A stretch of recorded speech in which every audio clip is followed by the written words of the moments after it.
Hi and welcome to The Print. My name is Karanjeet Kaur and I'm a writer and editor. Let's talk today about Urak, Goa's beloved summer drink. Hiroyasu Kayama has a packed agenda.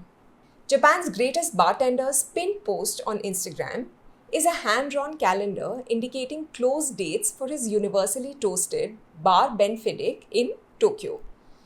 Kayama, whose ASMR cocktail videos draw millions of views on YouTube, is in India taking over Panjim's Tony establishments and learning more about distilling Goa's most loved cashew drink. Not just Feni, but Urak. Urak or Uraka, but never Arak, is an ephemeral spirit. It's the first distillate that emerges from fermenting cashew apples before they become the more potent and pungent Feni. Just like the fabled Hapus mango, Urak's seasonality is what makes it so special. This cloudy drink with an ABV between 13 and 15% is available for a fleeting few scorching weeks between March and May. It's when cashews ripen naturally under the sun. Unlike its stronger sibling, Urak carries the fresh, fruity essence of cashew without the assertive funk that makes Feni an acquired taste. Its delicate profile with a subtle warmth makes it the perfect companion for Goa's humid summer evenings. People will tell you that you can preserve Urak in glass bottles that can be refrigerated and consumed throughout the year. But according to purists, that is a fundamental misunderstanding of Urak's temporal nature. The attempt to extend Urak beyond its natural lifespan is a failure to grasp the essence of what makes it precious. Like so many other things in Goa, what was once a cherished local tradition has found itself catapulted into the spotlight. Travel bloggers and foodies alike cannot get enough of Urak and the ritual surrounding the drink. The great pandemic migration that brought city folk to Goa's shores resulted in a new audience hungry for the authentic and the local. Urak, just like the state's monsoon, emerged as the perfect discovery. In reels and YouTube videos, you see influencers pouring fresh Urak from reused plastic water bottles, mixing it with soda and limca, and garnishing it with salt. And for the final dramatic flourish, a slit green chili is rimmed around the glass and planted into the drink. When you take a sip, the chili is what shoots up your nasal passageways first, rendering a bit of a kick to an otherwise mild drink.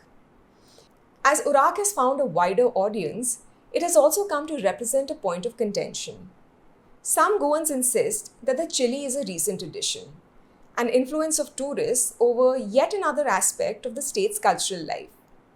On the other hand, are those who experiment with the beverage, embracing the small evolutions as part of the spirit's living heritage. For almost all Goans, though, Urak represents belonging. It's a sensory anchor to place and memory. Sheldon Abranches, who is a partner at the modish Hideaway and Juna, Goa's coveted bars, told me that a sense of community pervades the Urak experience.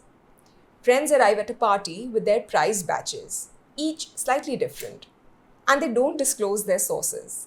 But it brings everyone together. For the last couple of years, Abranches and his partners have been hosting bar takeovers, where they invite bartenders and chefs from around the country to experiment with Urak. This year's theme is the Big Fat Urak Party. These aren't your run-of-the-mill infusions. Hideaway once had a clarified Urak cocktail named Biryani, which combined caramelized onions, spices, and rice. Another from this year is inspired by mango sticky rice. Naturally, these experiments leave the no green chili camp clutching their pearls, Abranches admitted. It has polarized people. But the whole idea is to expose Urak to another set of people. Our hope is that once they try an Urak cocktail, they will be inspired to drink it the traditional way. But how can you know what the traditional way to drink Urak is when there's barely any consensus on Urak itself? There are variations in the beverage found in North, East, and South Goa. According to Abranches, Northern Urak tends to be fruity and approachable, while southern variants embrace a drier, more traditional character. This variation defies standardization. which also explains Urak's conspicuous absence from Goa's Excise Act. I spoke to Hansel Vaz, founder of Casulo Premium Feni, to talk about this. He told me, everyone talks about Uraka, everyone drinks Uraka, everyone loves Uraka, and there are some that even dream of Uraka. But in fact, Uraka is actually a veritable ghost spirit. This spectral quality, existing everywhere yet officially nowhere, has protected Urak from mass production. Vaz told me that this has forbidden entrepreneurs from packaging, bottling, and distributing Urak commercially. He said, I realized our Portuguese Goan ancestors understood something very critical. The mere mention of Uraka in the law books would intend that Uraka as a term would have to be defined and thus be regulated. Defining Urak is complicated. Its flavor profile, strength, and character not only change across distilleries and vary across the geography of Goa, but also change with time from the day of distillation. Vaz considers Urak a recruitment drink, a gateway spirit accessible even to those who might be intimidated to taste a cashew feni. Its lower alcohol content allows for it to be consumed sessionably, and outside of fancy bars, it remains defiantly affordable. Beyond traditional recipes lies a landscape of careful innovation. Omeo Gelateria, an ice cream shop in Goa, introduces a limited period Urak sorbet every year. Vaz is now experimenting with magic leaves, or allspice garnishes that create an entry point for Western palates without the heat of chili. He asked, after the trilogy ritual of limca, salt, chili, what next? We have got to keep the audience engaged with evolved flavors. These explorations are yet another step in a process that has sustained Urak through generations, and understanding that cultural practices must breathe to remain alive.